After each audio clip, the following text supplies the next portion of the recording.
अमरीकी कांग्रेस जमहूरियत की बुनियादी तारीफ यानी अवाम के लिए अवाम के वोटों से मुंतखब होने वाली अवामी हुकूमत का एक सिंबल है।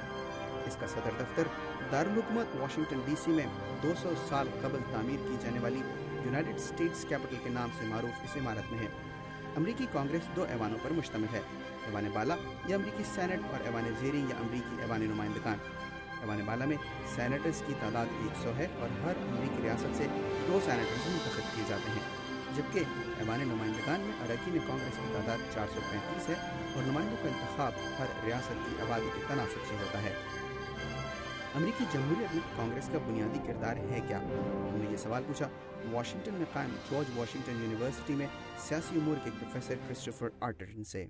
To address the role of the Congress, very little gets done in the American political system. अगर हम कांग्रेस के रोल की बात करें तो मैं ये कहूँगा कि अमेरिका में निज़ाम हुकूमत चलाने के लिए कांग्रेस और व्हाइट हाउस के दरमियान करीबी ताउन कलीदी अहमियत रखता है। कांग्रेस का काम कानून साजी करना और बजट पास करना है, जिसकी मदद से हुकूमत अपने प्रोग्राम्स पर अमल दरामद करती है।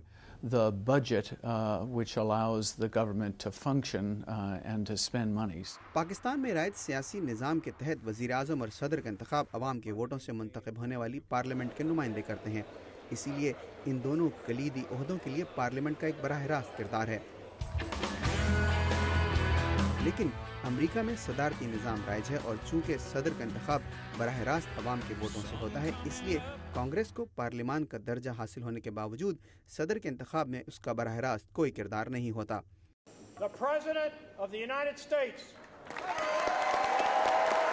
व्हाइट हाउस में आने से पहले न सही, लेकिन यहाँ आने के बाद सदर को कांग्रेस का ताउन दरकार होता है।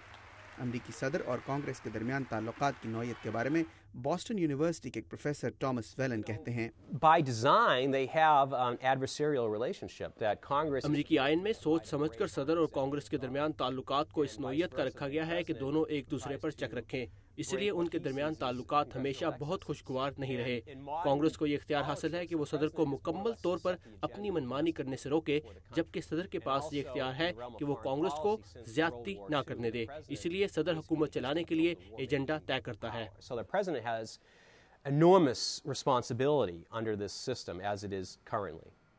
और इस एजेंडे पर चेक रखती है कांग्रेस। अमरीकी कांग्रेस के ऐवान ज़ेरी के पास सदर को उसके ओहदे से बरतरफ करने के लिए उसके खिलाफ मवाख़ज़े की कार्रवाई शुरू करने का इख्तियार भी है, जबकि सदर की जानिब से अहम ओहदों पर नामजद करदा शख्सियात को अपनी तकर्रुरी की मंजूरी के लिए सेनेट के सामने समातों के लिए पेश होना पड़ता है। सन 2008 में अपने इंतखाब से लेकर अब तक सदर ओबामा एक ऐसी कांग्रेस के साथ काम कर रहे हैं जिसके दोनों ऐवानों में उनकी जमात यानी डेमोक्रेटिक पार्टी को अक्सरियत हासिल है। लेकिन अब जबकि अवामी राय आमा के बेशतर जायज़ों के मुताबिक कल होने वाले कांग्रेस के इंतखाबात में वो अपनी इस अक्सरियत से महरूम हो सकती है, तो इस सूरत हाल में क्रिस्टोफर आर्टरटन के मुताबिक सदर ओबामा के लिए आइंदा 2 सालों में कांग्रेस के साथ काम करना खासा दुश्वार हो सकता है। I think it would be a very difficult time for him, particularly in passing legislation. मेरे ख्याल में सदर ओबामा के लिए ये खासा मुश्किल दौर होगा, खास तौर पर कानून पास करवाने का मरहला। इसके अलावा कांग्रेस के पास ये इख्तियार भी है कि वो हुकूमत से किसी मामले पर मालूमात का मुतालबा कर सकती है और इस मामले में तहकीकात का हुक्म भी दे सकती है। तो इस बात का इम्कान मौजूद है कि रिपब्लिकन पार्टी अक्सरियत हासिल करने के बाद इस किस्म के इक़दाम करे। Investigate and try to find out what the Obama administration is doing.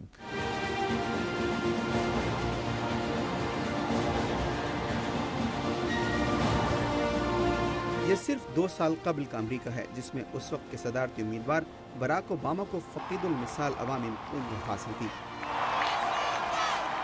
लेकिन सदर मुंतखब होने के महज 2 साल के अंदर अंदर उनकी मकबूलियत में ज़बरदस्त कमी आई और बावजूद इसके कि सदर ओबामा कल होने वाले इंतखाबात का हिस्सा नहीं है, मुबस्सिरीन के मुताबिक सदर ओबामा से वाबस्ता तवक्कुआत पूरी ना होने का असर डेमोक्रेटिक पार्टी से ताल्लुक़ रखने वाले उम्मीदवारों पर पड़ सकता है।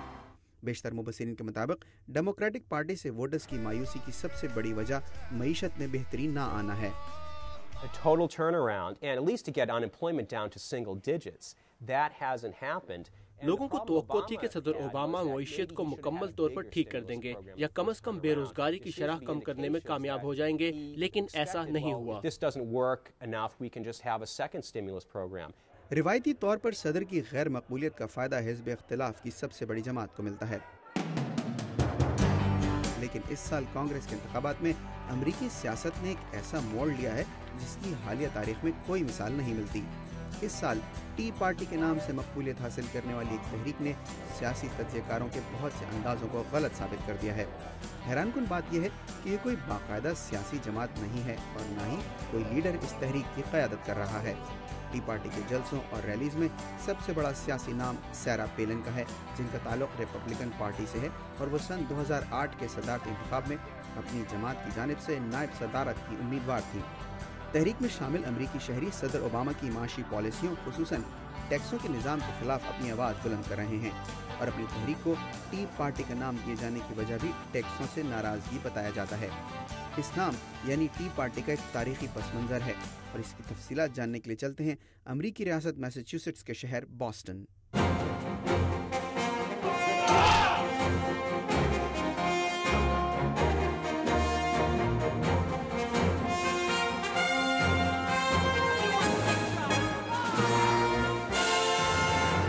یہ ہے بoston ہاربر، وہ جگہ جہاں سن 1773 میں برطانوی سامراج کی جانب سے عائد کردہ ٹیکسوں کے نظام کے خلاف اس دور میں کچھ کالونسٹ یعنی مقامی افراد نے برطانیہ سے چائے لے کر آنے والے جہازوں سے چائے کے بنڈل پانی میں پھینک دیے تھے۔